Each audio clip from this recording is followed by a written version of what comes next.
A service dog barked continuously at a stroller in a busy mall. The mother became angry, security was summoned, and shoppers grew frustrated. But when the blanket was finally removed, what they witnessed moved the entire crowd to tears. Before we begin today's story, please leave a comment below indicating your location. And if you enjoy heartwarming stories about police dogs like this one, remember to subscribe. Prepare for what's about to unfold. The Westfield shopping center was filled with the usual weekend shopping activity. Families with strollers filled with bags, teenagers gathered around the food court, and a continuous blend of 1,000 conversations filled the space under the large glass ceiling. Afternoon sunlight shone through the skylights, creating warm areas on the polished tile floors as shoppers moved through the busy walkways between stores. Jessica Winters navigated the Saturday crowd with a practiced and efficient manner, her steps deliberate and measured. Beside her walked Echo, a Belgian Malinois wearing a professional red service vest with medical alert patches. Unlike the hurried shoppers who bumped shoulders and moved around each other, Echo moved with military precision, maintaining a perfect heel position despite the chaos, his attentive brown eyes occasionally glancing up at Jessica's face to check her status. "Excuse me, please," Jessica said as they moved past a group of teenagers who had stopped suddenly to take selfies in front of a clothing display.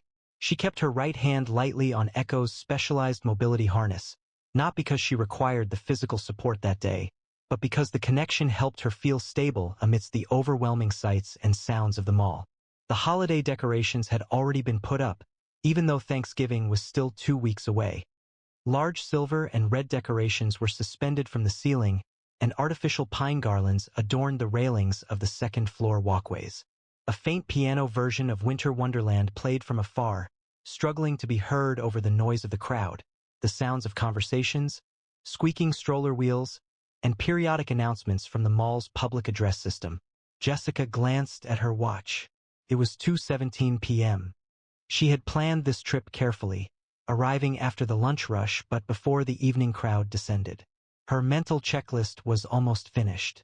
New running shoes, the birthday gift for her niece, and one more stop at the bookstore to pick up the novel her book club was reading next. Then she could return to the quiet sanctuary of her apartment before the familiar tension in her shoulders escalated into a full-blown anxiety attack.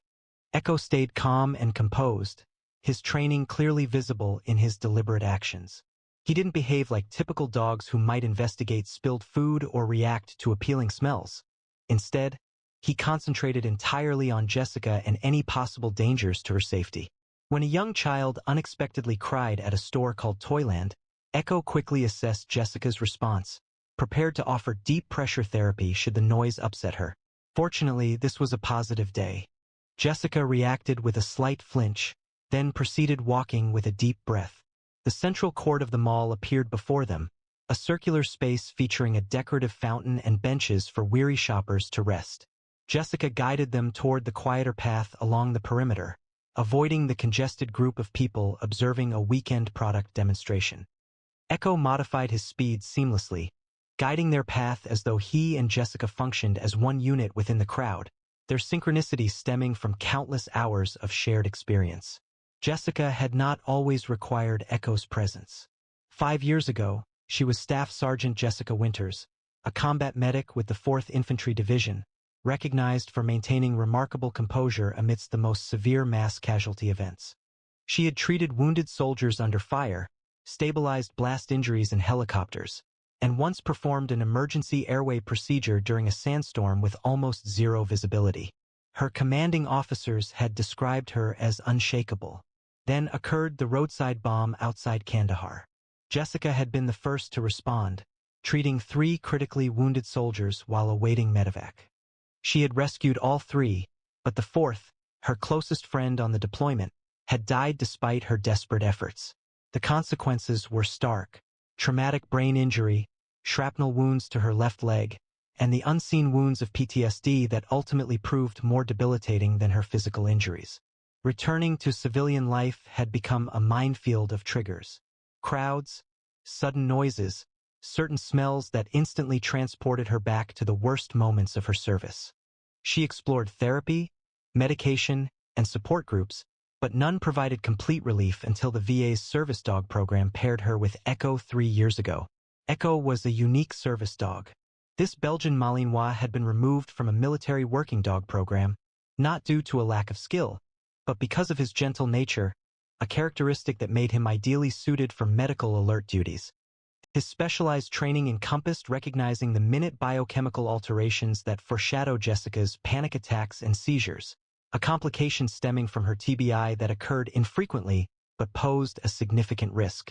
He is observing your body chemistry, the trainer had clarified during their placement.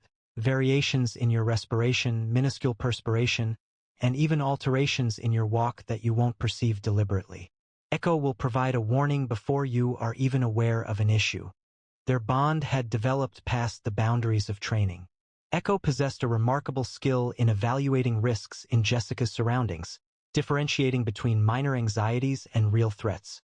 He would position his body to shield Jessica from anything potentially triggering, whether approaching strangers or sudden movements, while largely remaining unnoticed during everyday interactions.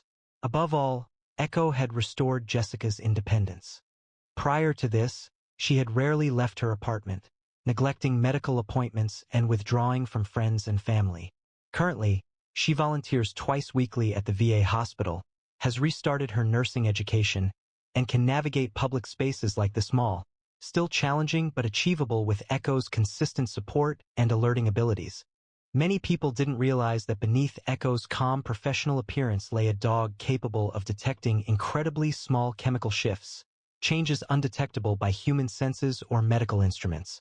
His alerts stemmed not only from excellent training, but also from a complex biological detection system combined with steadfast loyalty.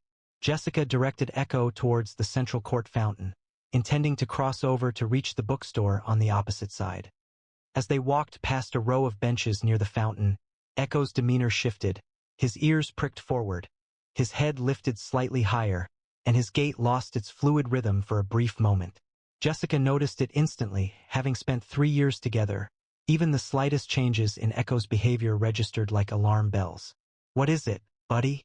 she murmured, scanning the area for potential triggers. Echo's attention had fixed on something ahead and to their right. Jessica's attention followed his gaze to a navy blue stroller situated next to a bench. A woman, seemingly in her 30s and with dark hair styled in a loose bun, was organizing shopping bags nearby. The baby in the stroller seemed to be sleeping calmly under a thin blanket featuring cartoon elephants. Jessica softly adjusted Echo's harness, trying to get his attention. "Come on, focus." However, instead of following her instruction, Echo's body became even more rigid. A soft whine came from him, a sound Jessica had seldom heard from her well-trained service dog. Echo moved closer to the stroller, abandoning his heel position for the first time in public that Jessica could recall. "Echo, heel," Jessica instructed more sternly, feeling a blush rise on her cheeks as a nearby elderly couple looked in their direction.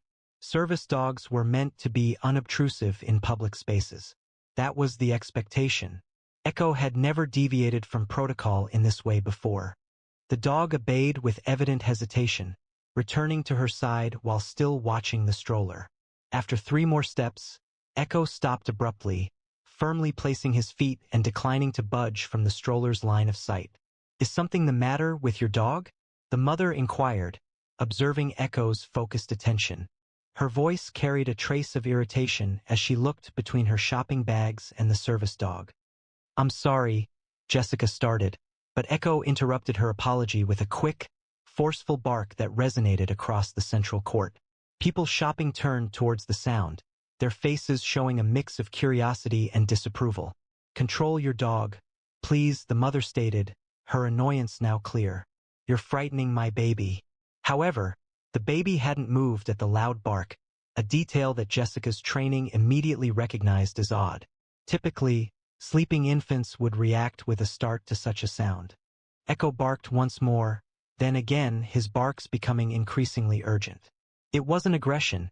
Jessica understood Echo's behaviors completely. It was an alert, mirroring the pattern he exhibited when sensing a potential medical crisis. "Ma'am, I believe," Jessica began, but the mother interrupted her. "Service dogs shouldn't bark in public. the woman retorted, rising and moving defensively toward her stroller. You need to leave. Two mall security guards, both wearing navy blue uniforms, moved towards the disturbance. The taller guard, a middle-aged man with salt and pepper hair, and a name tag identifying him as Wilson, spoke to Jessica. Ma'am, we've received reports of your dog causing a disturbance for shoppers. Is everything all right? Echo continued to bark, pulling towards the stroller with unusual focus. Jessica felt as though many people were watching her, judging, and presuming she lacked control over her service dog. The demands to apologize and depart were intense, yet Echo's actions conveyed a contrasting message, one that years of collaboration had shown her to be reliable in interpreting. My service dog is medically trained, Jessica stated, working to maintain a composed tone. He is specifically alerting to something concerning regarding that baby. This isn't typical behavior for him. The second security guard, a younger woman with her hair pulled back in a tight ponytail, approached the mother. Ma'am, would you please check on your child, just to be cautious? This is absurd, the mother protested. She's fine. Simply taking her afternoon nap. I'm only shopping for less than an hour. Wilson frowned, visibly uneasy with the circumstances. Ma'am, he addressed Jessica, service animals are not permitted to be disruptive in public spaces. Mall policy dictates that. I'm aware of mall policy, Jessica responded, her voice revealing the influence of her military training. Echo wasn't issuing this alert arbitrarily. He was detecting a medically significant issue. Echo had now activated his complete medical alert sequence, sitting stiffly, vocalizing with a characteristic 3 barks, then pawing the ground. This was the same pattern he exhibited when identifying Jessica's rare seizures in advance, a behavior that had prevented serious injury on multiple occasions. Look, Jessica stated, referencing her medical experience, I served as a combat medic. Echo is programmed to recognize specific medical crises. There's an issue with that baby, and each moment we spend debating could be critical. Jessica initially encountered Echo on a rainy Tuesday at the Patriot Service Dogs Training Center in Colorado, recently completing intensive therapy and still using a cane for her left leg. She initially doubted a dog could achieve what medication and counseling had not. Instead of the warm welcome Jessica anticipated, Echo approached her cautiously, deliberately sniffing her hands, her legs, and her breath. He then settled directly in front of her, his eyes fixed on her face as if committing every detail to memory. The turning point in their partnership occurred 3 months into their training. Their initial period had presented difficulties. Jessica's fluctuating symptoms required Echo to identify patterns that even medical devices sometimes failed to detect. The team utilized scent samples gathered during Jessica's pre-seizure states, anxiety attacks, and normal days to train Echo to distinguish between them. Subsequently, one evening, while Jessica was having coffee with her roommate, Echo abruptly initiated his alert behavior, remaining rigid, emitting 3 distinct barks, then pawing the ground. Jessica felt well and initially attributed it to a training mistake. Echo, settle, she commanded. Instead of following instructions, Echo had turned to her roommate, Diane, repeating the alert pattern with increasing urgency. Maybe he needs to go out? Diane suggested, rising. She had taken 2 steps when she collapsed to the floor. Paramedics later confirmed she had experienced a dangerous blood sugar crash that could have resulted in a coma if she had been alone. Echo hadn't been alerting for Jessica at all. He recognized Diane's declining glucose levels, a condition she hadn't received a diagnosis for at that time.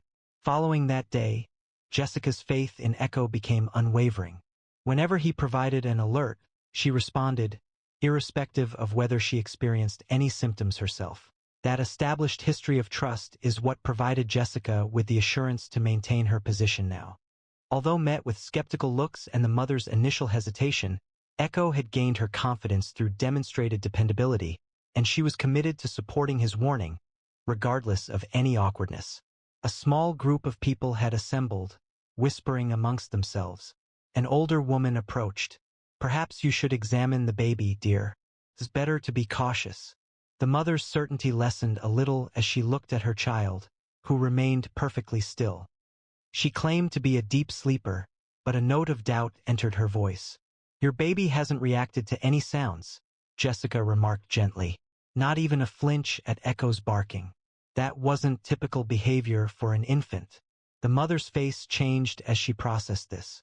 She turned to the stroller, her shoulders showing strain.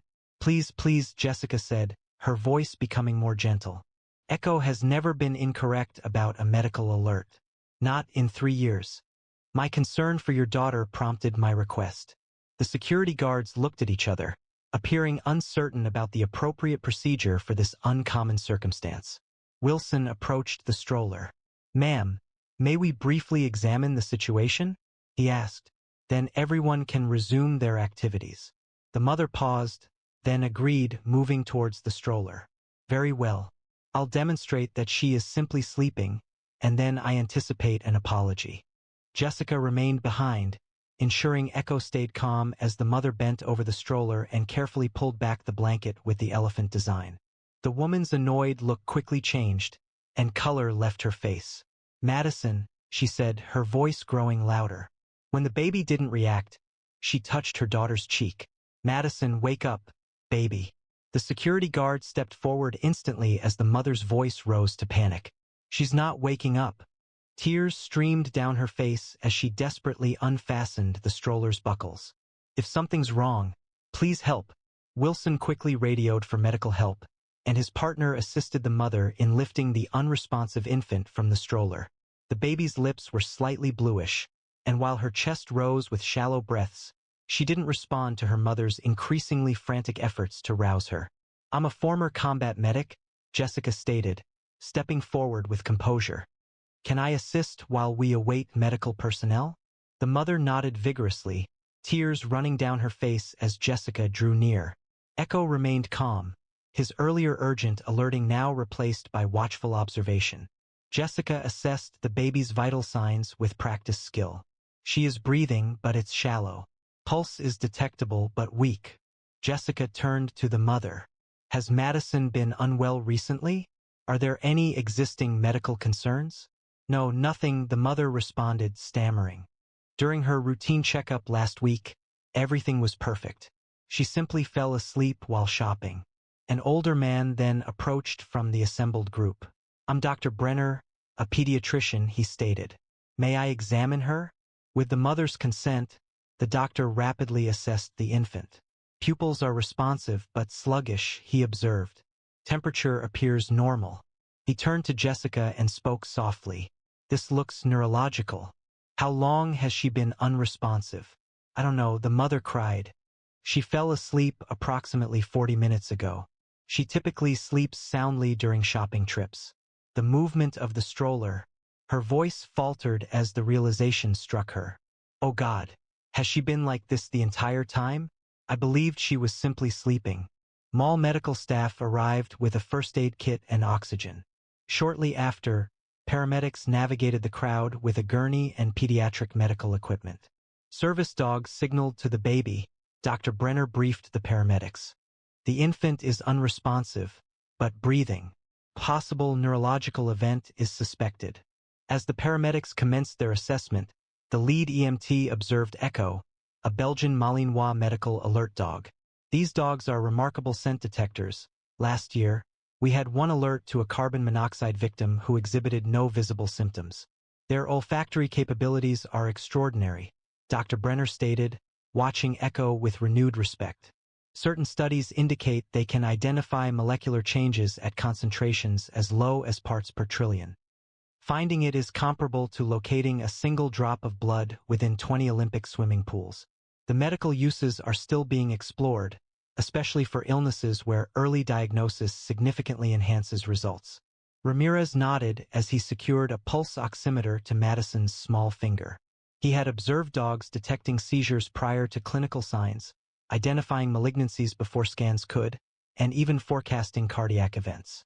This little one is lucky that you and your partner were present today. Amber Parker, holding her daughter's hand, whispered, Your dog knew. How could he possibly know when I didn't? The paramedics responded with practice speed, securing the infant to the pediatric backboard and connecting monitoring devices. Paramedic Ramirez examined the readings, his expression concerned. Oxygen saturation is lower than I'd like, he observed, placing a small oxygen mask over Madison's face. These readings indicate potential seizure activity, though without convulsions. We are considering the possibility of absence seizures or a postictal state. What does that mean? Will she be all right? Amber asked, holding her daughter's hand. We need to transfer her to Children's Hospital for a definitive diagnosis, Ramirez stated. Fortunately, we are identifying this early, preventing potential oxygen deprivation that could cause harm. While a female paramedic was rechecking Madison's vital signs, she paused, moving closer to observe something. Ms. Parker, has Madison received any medications recently? The paramedic inquired. No, none, Amber replied. She has never taken medication. The paramedic indicated faint markings on the inner side of Madison's elbow. These appear to be injection sites, but they are very small, the type we sometimes see with specific medical tests. Amber stated, with evident confusion, that the only injection her child had received was for routine vaccinations during the checkup last week. Dr. Brenner examined the marks and frowned. He noted that these were more recent than a week ago and did not align with typical vaccination injections. Echo immediately became alert, focusing intently on the diaper bag hanging from the stroller handle. Jessica recognized this particular behavior. Echo had identified something significant. Ma'am, Jessica said cautiously.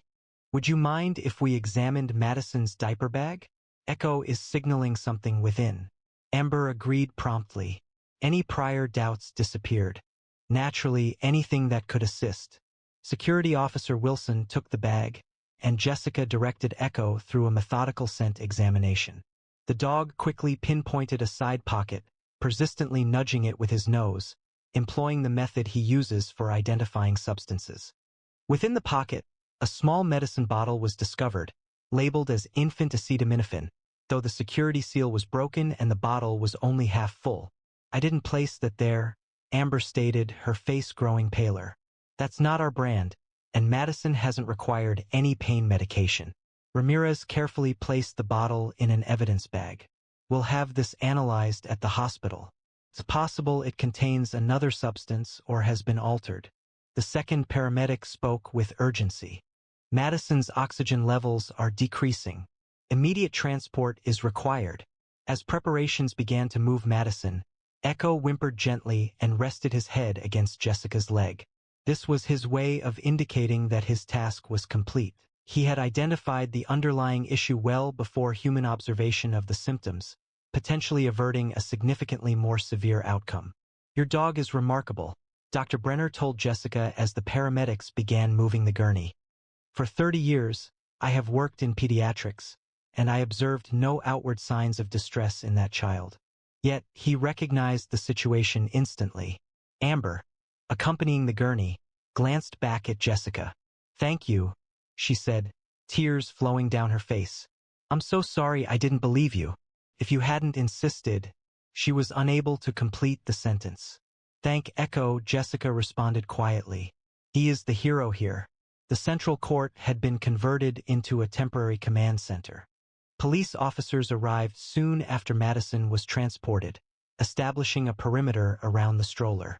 A bottle from the diaper bag was now considered evidence in what the lead detective described as a possible instance of intentional drugging.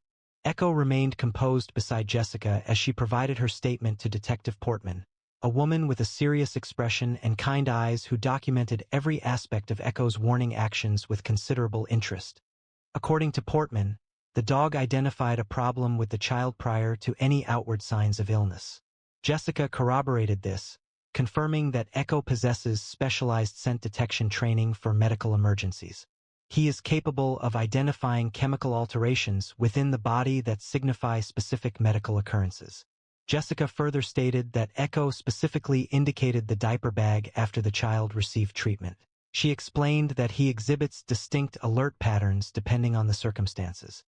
His actions concerning the bag indicate he perceived a substance present, rather than solely a medical issue. Portman added another notation. Ms. Parker stated the baby had a checkup last week. We are investigating who may have accessed the child or her belongings since that time. Wilson arrived accompanied by the mall manager, a tense woman wearing a charcoal suit, who identified herself as Diane Reynolds. Ms. Winters, Reynolds stated, I want to express my sincere gratitude to you and your service dog for your actions today. Our security team will be reviewing our protocols concerning service animal alerts. She looked at Wilson, who appeared suitably concerned. We recognize there are some areas where we need to improve our training. Echo was simply performing his train tasks, Jessica responded. Wilson added, the hospital contacted us with an update. The baby is showing signs of stabilization. Medical tests were underway, but the doctor mentioned that a further delay in treatment could have had serious consequences, then stopped speaking, leaving the meaning unstated. A young woman who had been shopping in the vicinity approached cautiously. I filmed what occurred using my phone, she stated. I didn't mean to be odd, but my brother is applying to service dog programs, and I wish to demonstrate how they function in public settings. She then asked if the footage would be beneficial to the police. Detective Portman promptly collected the woman's contact details. That could be extremely valuable evidence, thank you. As the crowd gradually dispersed, an elderly man approached Jessica. Young lady, I want you to know I've contacted the local news. People need to hear about this, not just about the unfortunate situation with the baby, but about the incredible work service dogs like yours perform.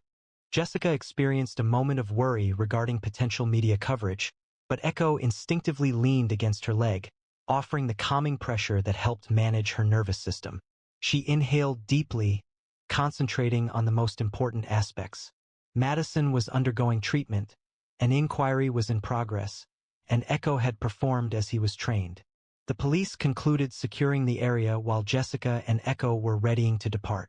Officer Wilson approached them at the mall entrance. He offered a sincere apology to both of us. 20 years in security and I've never seen anything like what your dog did today, he said. If we'd followed protocol and asked you to leave, he shook his head, expressing gratitude for your resolve. As Jessica and Echo walked through the parking lot toward her car, the adrenaline from the incident began to fade, leaving her physically drained but mentally clear. She stopped beside her SUV, kneeling down to bring herself eye level with her partner. You did good, buddy, she whispered, gently stroking Echo's face and neck. Really good. Echo's perceptive eyes stayed focused on hers, his expression reflecting complete satisfaction now that his task was finished. He moved closer, touching his forehead against Jessica's in the familiar gesture they frequently shared following challenging situations. Jessica reflected on how she almost questioned Echo due to societal expectations, the looks, the security personnel, the mother's initial displeasure. Apologizing and leaving would have been simpler, attributing Echo's behavior to a temporary lapse. The pressure of public opinion had nearly eclipsed years of collaboration and mutual trust, but Echo remained unwavering, continuing until someone acknowledged his perspective. His conviction prevented a child from a situation paramedics believed could have been intentional drugging. The realization sent a shiver down Jessica's spine, even under the warmth of the afternoon sun. As Jessica started the engine, a text from her VA counselor appeared on her phone. It referenced the news alert about a service dog saving a baby at Westfield. Could that have been Echo and her? The counselor suggested she call if she needed support following the event. News spread rapidly. By tomorrow, reporters would likely be calling, potentially requesting interviews. Ordinarily, this would cause a surge of anxiety, but surprisingly, it felt different this time. Sharing their experiences might help people recognize the crucial role service dogs play, not only in assisting their handlers, but also in safeguarding the broader community. Echo relaxed into his seat, his alert stance softening into a calm watchfulness, ever prepared but no longer sensing immediate threats. Jessica met his look in the rearview mirror, feeling a wave of thankfulness for this remarkable animal who had profoundly changed her life and now had protected someone else. Believe in your dog. This was the initial instruction in service dog training, the basis for all subsequent commands. Recent events had demonstrated why this belief wasn't merely training protocol, but significant insight. Occasionally, a companion could detect things beyond human perception and human assessment. Occasionally, trust meant the difference between a disaster and a fortunate outcome. Have you ever observed an instance where an animal detected something humans entirely overlooked? What accounts for some animals' remarkable ability to sense medical emergencies even before symptoms are apparent? Would you have believed a service dog's alert regarding a stranger's baby, despite the potential for embarrassment? Share your thoughts in the comments below. If this story resonated with you, please like and subscribe to our channel for more amazing stories of heroic service animals. Click the bell icon to receive notifications when we upload new videos each week. Please share this video with friends and family who value the special connection between people and their service animals. Watch our previous stories about canine heroes now, and tune in tomorrow at the same time for another inspiring story you won't want to miss. The service dog remains stationed outside his former handler's room, stubbornly resisting attempts by staff to relocate him. He doesn't even recognize you, one nurse observed. He's too far gone. Despite this, the dog persisted. Then, one morning, he calmly positioned himself before the veteran, and suddenly, deeply buried, traumatic memories resurfaced. What actions did the dog take, and what did the veteran ultimately recall? Please subscribe and leave a comment indicating your location. Let's begin. The VA psychiatric facility's fluorescent lights created stark shadows as Sergeant Thomas Grady gazed blankly out the window. 6 months had elapsed since his transfer from Walter Reed, but time felt insignificant within the mental fog he experienced. The sound of rain on the window reflected the scattered recollections that briefly appeared, then vanished before he could hold onto them. "Good morning, Sergeant Grady," a voice said from the entrance. Dr. Elaine Monroe stood there with his file, her demeanor carefully empathetic. "How are you feeling today?" Thomas didn't respond. "The same as yesterday, Doc." His voice held the strained quality of a man who had recently been giving commands above the sound of weapons fire. The mark along his jawline was just an outward sign of the IED's impact. The real harm was hidden beneath his skull, where memories had been broken like glass. "Your latest scans show continued physical healing," Dr. Monroe began, settling into a chair. "Spare me the medical details," Thomas interrupted. 6 months of tests, and all of you can tell me is that I should remember. But I don't."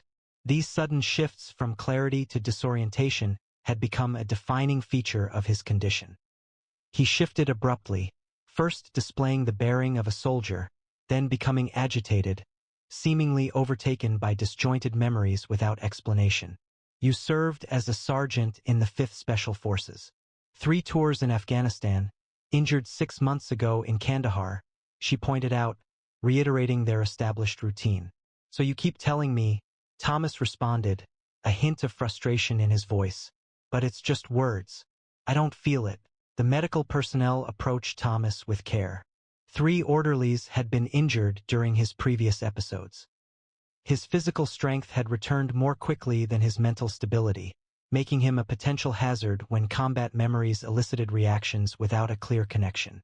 Dr. Monroe had accepted his case after 2 prior psychiatrists requested transfers. While others perceived a liability, she identified a distressed veteran caught between recollections and a loss of awareness. "Today, we are going to attempt a different approach," she stated. Thomas laughed, a sound laced with cynicism. "Another quick fix?" Dr. Monroe responded, "Not at all. An unforeseen package has arrived for you. It seems to be from the past." A disturbance in the East Corridor caused people to notice as a uniformed officer guided a Belgian Malinois through security. The dog's ears stood up suddenly, its eyes fixed on Thomas from 30 yards away. Before the handler could respond, the Malinois pulled forward, drawing the officer a few steps. "Heel," the handler ordered firmly. Something about the command heel made Thomas feel a strange tremor, although he couldn't remember why. As staff gathered around the visitors, he withdrew to his room. Shortly after, Dr. Monroe arrived at his door, carrying a file. "Sergeant Grady," she said, "there's someone who might be of interest to you. A military working dog named Valor. These documents indicate he served as your canine partner for 14 months in Afghanistan." Thomas looked without expression. "I have no recollection of a dog." Dr. Monroe acknowledged, "That's understandable considering your current state, but Valor's handler has records confirming he was your assigned partner during your final deployment." "My partner?" Thomas repeated, the words feeling unfamiliar. "That's impossible. I would remember that. Would you?" Dr. Monroe asked softly. You don't remember your squad mates or commanding officer? Before Thomas could answer, a disturbance arose in the hallway. The Malinois had broken free and raced to Thomas's door, ears forward, body vibrating with energy. Get that thing out of here, Thomas shouted, stepping back. Something about the dog's intense focus made him uneasy. The handler appeared shortly after, offering an apology as he reattached the leash. I'm sorry, sir. He's never acted like this. Valor is typically very well behaved. I don't know this animal, Thomas retorted, and I don't want it close. The dog emitted a low whine, a sound unexpectedly unsettling given its earlier assertive behavior. His gaze remained fixed on Thomas. This wasn't part of my agreement, Dr. Monroe clarified. Your previous superior officer arranged this. He thought that seeing Valor could potentially stimulate memory recall. Thomas looked at the dog, experiencing only annoyance. It isn't working. Please remove him. As the handler began to take Valor away, the dog hesitated, firmly positioning his paws at the doorway. The resistance wasn't hostile, but resolute. I will permit Valor to stay for a short time, Dr. Monroe stated. Not in your room, but in the shared spaces. Thomas turned away, showing indifference. Do as you please. You always do. As they led Valor away, the dog turned, his gaze lingering on Thomas. A soft whine, laced with a palpable sense of recognition and sorrow, escaped his lips. In the days that followed, staff noticed a peculiar pattern in Valor's behavior. The Malinois consistently positioned himself along Thomas's path, seemingly waiting. During physical therapy, Valor would appear in the hallway, pressed against the glass, his eyes fixed on Thomas. While Thomas was eating in the common area, the dog would position himself exactly 12 feet away, near enough to watch, but at a distance that caused Thomas discomfort. He's acting like he's conducting surveillance, commented Jim, an orderly with a background in the Marines. That's a tactical placement. On the fourth night, security cameras recorded Valor entering the supply closet where Thomas kept his personal belongings. The dog removed his combat boots and brought them to his door, setting them carefully at the threshold. Thomas found the boots the following morning. Instead of his typical anger regarding unwanted entries, he paused, observing them before storing them in his closet, a change from how he had handled previous items. The subsequent night, Valor brought forward another item, a set of dog tags. These, too, were positioned at Thomas's door with thoughtful placement. During therapy sessions, Valor remained outside Dr. Monroe's office. During challenging periods when Thomas's frustration grew close to violence, the dog would scratch at the door until someone opened it, then position himself between Thomas and the doctor, not aggressively but protectively. He's not threatening, Dr. Monroe observed. He's intervening, attempting to calm Thomas. Particularly insightful were unguarded moments. Surveillance footage showed Thomas watching Valor from his window. Personnel observed him possessing the dog tags Valor had provided, a personal link he was unwilling to admit. By the second week, the equilibrium between Thomas's opposition and Valor's continued efforts started to weaken. The critical moment occurred during a group therapy session Thomas had hesitantly participated in. 5 veterans were sharing experiences about their returns from war. When another veteran recounted losing his closest friend, it sparked a sudden, intense flashback in Thomas. Get down! Thomas yelled, tackling the Vietnam-era veteran across from him. Sniper on the ridge. Get down or you're dead. Chaos erupted as Thomas, lost in a combat scenario, dragged the terrified man toward perceived cover. Staff attempted restraint, but Thomas's combat training made him formidable, even confused. Somehow, Valor pushed his way through 2 doors and rushed into the room. Instead of attacking, he positioned himself between Thomas and the staff. The dog leaned against Thomas's legs, then made a circle around him before settling directly in front of him, its eyes fixed on his face.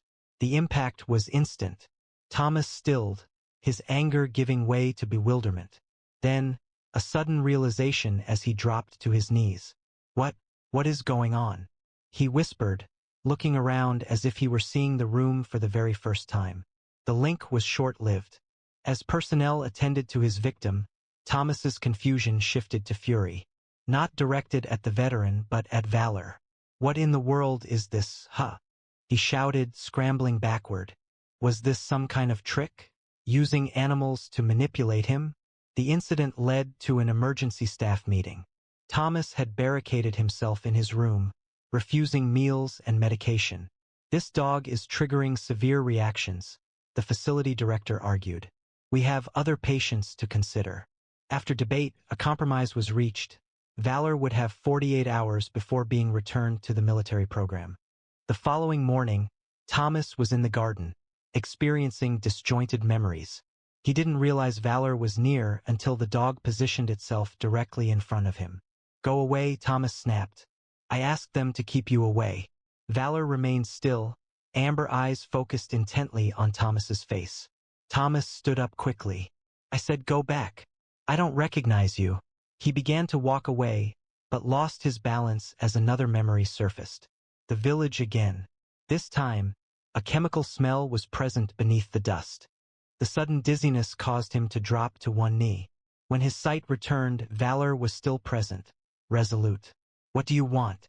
Thomas asked, his voice trembling. He pushed the dog with both hands. Valor endured the force, remaining unmoved. A quiet whine escaped, not of suffering, but of resolve. "Get away," Thomas yelled, retreating rapidly. "I don't know you. I don't remember you." His back struck the garden wall. Thomas slumped down, drawing his knees to his chest protectively. The weight of his circumstances overwhelmed him. A man without memory, his identity solely defined by the accounts of others. He existed between fleeting recollections and a vacant present. "Just leave me alone," he murmured. The expected respite didn't arrive. Instead, Valor approached with measured composure. The Malinois made a single rotation, then settled with a controlled, ritualistic gesture. He extended himself before Thomas, resting his head directly on the toe of his boot in a defined posture, chin lowered, ears pricked, eyes positioned to meet Thomas's gaze when lifted. Thomas remained perfectly still. The particular angle of Valor's head, the weight on his boot, triggered a surge of recognition. The garden seemed to waver, superimposed with a different image. Dusty terrain, tactical equipment, night vision, and this very same pressure against his boot. "Wait, the stance." Thomas spoke, the words coming naturally. "Hold position." Valor's ears moved forward at the instruction, becoming even more still. Thomas looked at the dog, his heart pounding as pieces began to fit together. I know this. I know you." The orderly radioed softly for Dr. Monroe, understanding something important was occurring. With shaking fingers, Thomas reached out, pausing just above Valor's head. Upon making contact, Valor emitted a sound of such palpable relief, it was almost like a human expression. "We trained together," Thomas stated, and memories began to coalesce for the first time since his injury. "North Carolina, you were just a year old. You failed the standard program because you wouldn't leave my side during separation tests." Each word contributed to a clearer picture. Thomas gently scratched behind Valor's ear, precisely where the dog enjoyed it. A movement his body recalled instinctively. "You slept at the foot of my bunk," Thomas said, his voice softening, radiating certainty and familiarity. "Against regulations. Sanders protected us because you consistently reported his concealed whiskey supply." Dr. Monroe observed from the garden entrance, directing staff to maintain a distance. Thomas's fingers located a notch in Valor's left ear, a mended split almost imperceptible beneath the fur. A sniper round came too close in Cunard province. Should have heeded the alert sooner. Valor pressed his head more firmly against Thomas's hand, reinforcing the connection. "I used to tell the guys you were smarter than half the lieutenants." Thomas's fingers traced along Valor's neck, finding an old scar beneath the fur. "You took shrapnel intended for me outside Kandahar." Dr. Monroe approached cautiously. "Thomas, you're remembering." He looked up, his eyes clearer than she had ever seen. "Not everything. Just him. Valor." The name felt correct now. "We worked together. He was my responsibility and I was his. Your commanding officer believed your connection might break through the amnesia," Dr. Monroe explained. "Memory is complex. Sometimes emotional connections access pathways logical thinking cannot reach. Thomas nodded, his hand never leaving Valor's fur. The details of the incident, the cause of the injury, and the reason for the separation remain unclear. However, this represents a significant improvement, Thomas stated gently, observing Valor's unwavering gaze. He never forgot, Thomas said softly, meeting Valor's steady gaze. Even when I did. Valor adjusted their posture, rising to sit upright next to Thomas instead of facing him, transitioning from a defensive stance to the collaborative positioning they had consistently used throughout numerous missions. Thomas refined his posture, his hand resting on Valor's back with comfortable familiarity. I need to recall more, he stated, his voice filled with renewed resolve. I must understand what transpired with us. In the days that followed, Thomas and Valor remained constantly together. Each hour yielded fresh recollections, as the dog's presence seemed to release long-blocked memories. We were deployed together 3 times, Thomas recounted to Dr. Monroe during a therapy session. The first deployment was a standard patrol and explosive detection mission. The second time, their duties changed to direct action assignments, a result of their effective teamwork. Village clearance operations were a primary focus. Valor was capable of detecting not only explosives but also concealed individuals and weapon storage areas. He had a distinct method of signaling for various dangers. 1 ear twitch indicated explosives, 2 signaled hidden personnel. He saved our unit on numerous occasions. Dr. Monroe observed that Thomas's speech patterns had changed. He displayed increased confidence, utilizing military terminology precisely, and a soldier's rhythm returning to his voice. Thomas acknowledged. Having him here connects me to who I was. I still have gaps. Significant recollections emerged, prompted by specific cues. The framework provided context. Certain actions by Valor triggered related memories. For example, when the dog pressed his nose against Thomas's knee, Thomas remembered their established communication system. When Valor brought a tennis ball, Thomas recalled playing fetch behind their barracks after missions. Michaels, Thomas stated abruptly during a walk through the facility, Specialist Kevin Michaels, our unit's communication expert. I consistently kept butterscotch candies for Valor, even though I cautioned him against giving my dog sweets. By evening, Thomas began constructing a timeline, recording names and events upon our return. He included Jenkins, Rodriguez, and Patel. Captain Ellis led our unit. Lieutenant Cooper served as our immediate commanding officer. He was a good man, willing to listen when others might have asserted authority. When reflecting on a mission where a team member was lost, Thomas appeared visibly upset. Valor rested his head on Thomas's knee, a gesture that steadied him and kept the memory from escalating into a full-blown flashback. The last mission, Thomas began, his voice low. A mountain village close to the Pakistan border. A high-value target was using it as a waypoint. He struggled to break through the mental wall he's built to protect himself from reliving those events. I recall the approach, the village's layout. The teams splitting up. Valor and I secured the eastern buildings. Valor's ears perked up, his body stiffening as if recalling the same event. There was an ambush, Thomas recounted. It wasn't arbitrary, they were anticipating our arrival. The coordination was exceptional. Someone had compromised our operation. His breathing accelerated.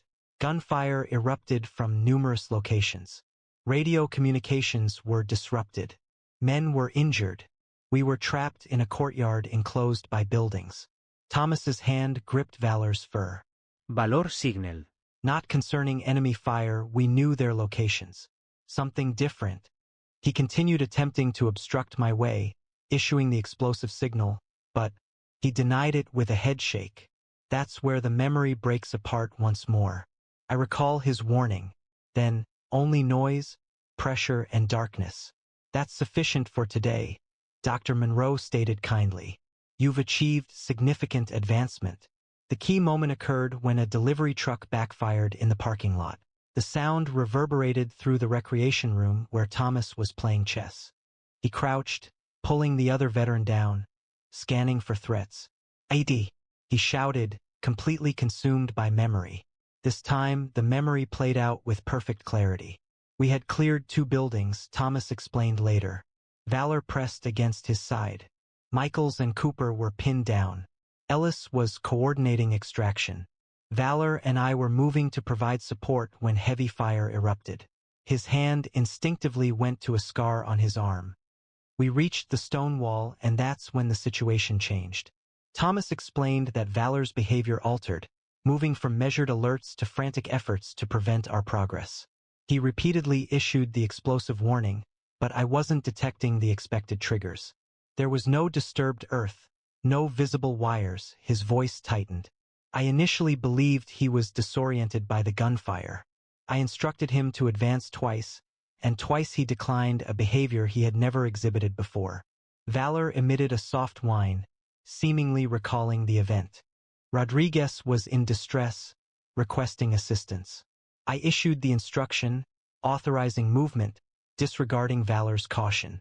Thomas momentarily closed his eyes.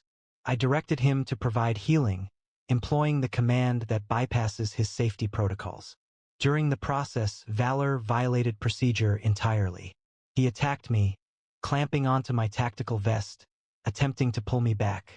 I felt a surge of anger, believing his training had failed. I instructed him to release his grip and resume his task. Thomas's voice lowered. He complied with that final instruction. However, his posture indicated a problem. His ears were flattened, his tail tucked, and he moved as if he were being forced toward execution. 10 meters from Rodriguez, Valor abruptly surged forward, emitting his most urgent bark. That's when I noticed it. Almost invisible wires connected to a pressure plate located beneath Rodriguez. The IED wasn't intended for a single soldier, but for any responding team. Rodriguez had activated the initial sensor, but his weight was insufficient. Any additional weight would trigger the explosion. Valor had known all along. He moved forward, attempting to disarm the trigger, because I wasn't paying attention.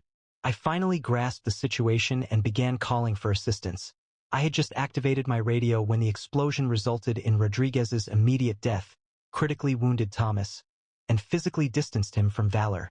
My final recollection prior to Walter Reed was Valor standing watch over me, suffering from shrapnel wounds, securing the area while I was unable to move. Thomas looked at the dog, his expression filled with years of emotion. I failed him. He provided every warning, and I disregarded them. You didn't fail him, Dr. Monroe said gently. You made a judgment call that they're trying to save your teammate, and Valor never gave up on you. That's why I couldn't remember, Thomas realized. My last thought was that I'd killed Rodriguez and endangered everyone by ignoring Valor. The mind protects us from what we can't process, Dr. Monroe explained. Thomas nodded, hand resting on Valor's back.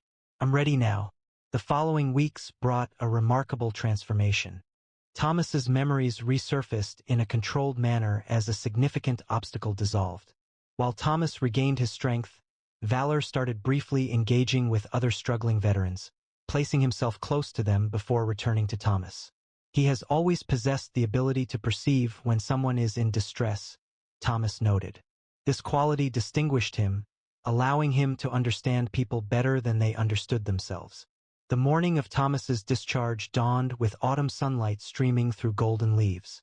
His belongings were carefully packed: clothes, medications, a journal, and letters from former unit members. Valor observed the packing, remaining alert but composed. His military vest had been returned, accompanied by retirement documents should Thomas choose that option.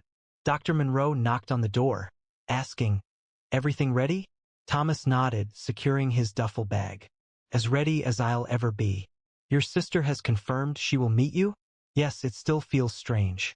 Reconnecting with family I barely knew months ago." "Have you decided about Valor?" Thomas's expression became thoughtful. "I'd like to discuss this one last time," he said. They walked to the garden, the site of their breakthrough, with Valor accompanying them. "I've observed how Valor interacts with other veterans," Thomas began. "It's not solely with me that he finds connection. It's with anyone experiencing the darkness I once knew," Dr. Monroe affirmed. "His support for patients in crisis has been extraordinary. That's what distinguished him in combat," Thomas clarified. Typically, military dogs are trained to identify particular dangers. Valor consistently recognized when something was amiss even before we possessed confirming data. He perceived changes in human actions that even seasoned soldiers failed to notice. Thomas stroked Valor's back. I always believed our bond distinguished him, he said. Now I realize it's inherent to him, this capacity to perceive distress. Dr. Monroe observed, You're contemplating leaving him here? Thomas affirmed. A part of me wants to bring him back with me. He's more than just a dog. He was the one who found me when I was lost. Valor leaned against Thomas's leg, seemingly to show understanding. However, I often think about others, still trapped where I once was. Veterans with no means of return. Thomas's voice grew strained. Valor discovered a route when others could not. How many others might he be able to assist? We've considered developing a therapy program based on your experience, Dr. Monroe stated. He won't simply be involved in it, Thomas emphasized. He would be central to it, a guide for healing through bonds we don't completely understand. Ultimately, Thomas knelt before Valor, looking him directly in the face. You have consistently understood your purpose better than anyone, he said gently, holding the dog's face with his hands. In Afghanistan, in this place, you have never forgotten what is important. Valor's focus was complete, his attention unwavering. My time of service is over, Thomas continued steadily. But yours is just beginning. Others need you now as I needed you. Those who are lost and uncertain of their return. Thomas touched his forehead to Valor's. You will guide them as you guided me. And once that task is done, I will be waiting. Thomas rose, regaining composure with military precision. Dr. Monroe will care for you. I will visit. This isn't farewell. The simply new assignments. He squared his shoulders. Valor, remain, he requested softly. A flicker of conflict briefly appeared in the dog's posture, a clash between instinct and years of training related to warring. Then Valor composed himself into a flawless sit, holding steady eye contact. Thomas acknowledged him with a single nod, a gesture of respect between peers, not master and dog. He then turned and departed, each stride demanding significant control. He made no backward glances. I'm out. Valor remained in a seated, attentive position, observing his partner's departure. Only after Thomas disappeared did the dog turn to Dr. Monroe, a silent understanding passing between them. While one mission had ended, another was beginning. Have you ever witnessed the extraordinary bond between a service animal and their human partner? The way they seem to communicate without words, understanding needs that go beyond basic commands. Valor and Thomas's story serves as a reminder that healing can originate from unforeseen places, and that profound bonds can endure even amidst memory loss. Considering Thomas's circumstances, one must wonder, would you possess the fortitude to part with a devoted companion, understanding their potential to guide others out of hardship, mirroring the support they offered you? If this story touched your heart, don't forget to like the video and subscribe to our channel for more extraordinary tales of service dogs and the lives they transform. Click the notification bell so you never miss our new uploads. Share this video with friends and family who appreciate the remarkable bond between humans and their canine companions. Be sure to check out our other canine hero stories now on screen, including the incredible story of a search and rescue dog who found a lost child during the worst blizzard in decades. We'll see you tomorrow, same time, with another brand new video.